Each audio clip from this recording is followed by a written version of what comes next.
Đôi chân của 6 ngôi sao nữ lùn, Đàm Tùng Vận có tỷ lệ đẹp, Trang Han Yun có đôi chân thực sự gầy. Khi đánh giá một người phụ nữ có đẹp hay không, trước tiên hãy nhìn vào đôi chân của cô ấy.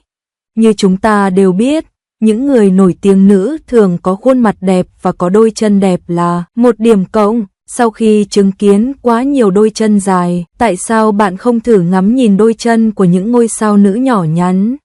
1. Vương Tử Văn, đôi chân đẹp, rất trắng. Chiều cao chính thức của Vương Tử Văn chỉ là 1,59 mét.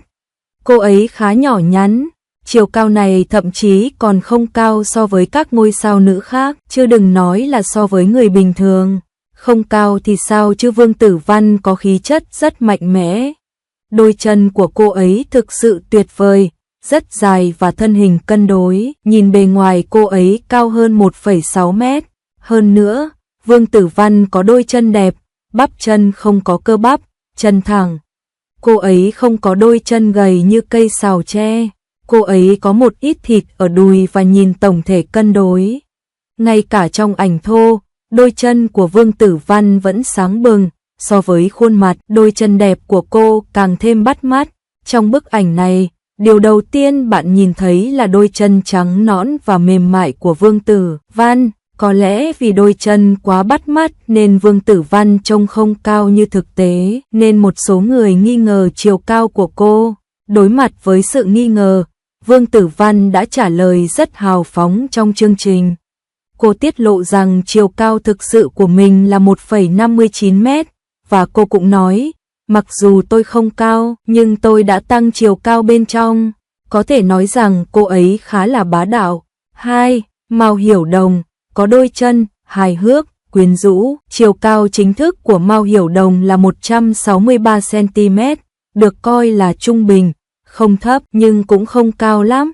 Thêm vào đó, cô ấy có vóc dáng nhỏ, vì vậy tôi cũng xếp cô ấy vào nhóm sao nữ thấp bé. Chân của Mao Hiểu Đồng siêu đẹp, chân rất thẳng, da trắng, bắp chân tuy có chút cơ bắp nhưng không phải loại chân cơ bắp xấu xí. Kỳ thực thoạt nhìn, chân của Mao Hiểu Đồng giống như chân của nữ chính trong truyện tranh, cũng có thể gọi đơn giản là chân truyện tranh. Mao Hiểu Đồng là một vũ công, khí chất xuất chúng, phong thái hoàn mỹ. Trong hội nghị rừng múa mới, động tác nhảy của cô uyển chuyển, dáng người uyển chuyển. Đôi chân trong bức ảnh này thật bắt mắt, trắng trẻo, thẳng tắp. Đôi chân dài lấp đầy màn hình này có thể nói là phiên bản đời thực của bìa tiểu thuyết. Hiểu Đồng đẹp quá, ngay cả khi không chỉnh sửa, ảnh thô của Mao Hiểu Đồng vẫn rất đẹp. Trong ảnh, cô ấy đeo mặt nạ và mặc váy kẻ caro khiến cô ấy trông trẻ hơn. Cô ấy trông rất dễ thương và đôi chân đẹp của cô ấy rất hấp dẫn. Với ngoại hình ngọt ngào, đôi chân thon dài, giá trị sống trong sáng và giọng nói quyến rũ, Mao Hiểu Đồng đích thực là một nữ thần. 3. Angela Chang, chân thon, tỷ lệ đẹp. Mặc dù Angela Chang chỉ cao 1,58 mét, nhưng cô ấy tự tin và độc lập, có khí chất mạnh mẽ. Mặc dù vóc dáng nhỏ bé, cô ấy sở hữu năng lượng vô cùng to lớn. Nhiều bài hát kinh điển của cô có những nốt cao, điều này cho thấy khả năng mạnh mẽ của cô. Đôi chân thon thả quyến rũ của cô đã chiếm được nhiều tình cảm của người hâm mộ. Đặc điểm lớn nhất của đôi chân Angela Chang là chúng rất thon. Vì cô ấy rất gầy, cơ thể không có nhiều thịt và vóc dáng nhỏ bé, đôi chân của cô ấy hơi giống như que tre, nhưng không quá gầy đến mức đáng sợ, và nhìn chung cô ấy vẫn đẹp. Về cơ bản, hình dáng chân của Angela Chang không có vấn đề gì. Bạn sẽ không thấy chân vòng kiềng hay chân cơ bắp ở cô ấy. Ngoài ra, Angela Chang còn thành công trong việc kéo dài tỷ lệ cơ thể của mình bằng đôi chân tuyệt đẹp, như thể đôi chân của cô ấy nằm dưới ngực vậy. Angela Chang không chỉ có đôi chân đẹp mà còn rất tự giác. Cô ấy tập thể dục thường xuyên và đã phát triển cơ bụng. Vòng eo thon gọn của cô ấy, giống như đôi chân thon thả của cô ấy, rất quyến rũ. Thực ra không có nhiều sự khác biệt giữa ảnh thô và ảnh đã chỉnh sửa của Angela Chang. Cô ấy có khuôn mặt đẹp và đang mang tất đen làm tăng thêm vẻ đẹp của đôi chân và khiến chúng trông rất gợi cảm. Trong ảnh, Angela Trang và Hồ Ngạn Bân đứng cạnh nhau, đùi của cô dường như to gần bằng bắp chân của Hồ Ngạn Bân. 4.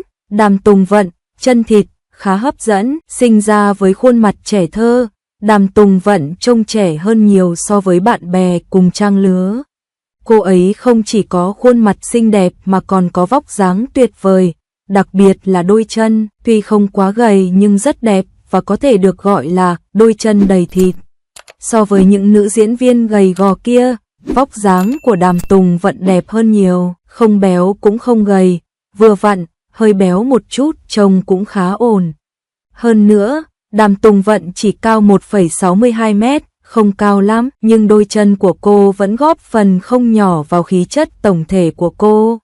Đôi chân của Đàm Tùng Vận cũng rất cân đối và thẳng, làn da của cô ấy có màu sắc tự nhiên, không quá trắng nhưng rất khỏe mạnh. Mặc dù cơ bắp chân hơi lộ rõ nhưng không ảnh hưởng đến vẻ đẹp tổng thể. Đánh giá từ những bức ảnh thô, Song Yun có khuôn mặt rất dễ thương.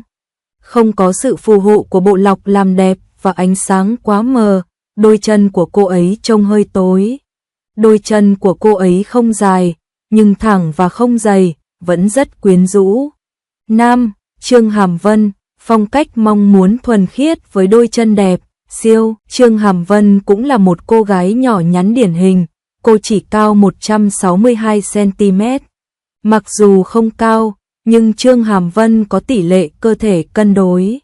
Đôi chân của cô không đặc biệt thẳng, mà rất gầy, đặc biệt là bắp chân, không có cơ bắp, trông đặc biệt đẹp. Trương Hàm Vân có vẻ ngoài vô cùng trong sáng và ngọt ngào, cùng với đôi chân đẹp, đây chắc chắn là điểm nhấn hoàn hảo. Khi Trương Hàm Vân trang điểm đậm, khoe chân, cô chính là đỉnh cao của dục vọng thuần túy. Cô thuần khiết và gợi cảm, mặn mà và ngọt ngào.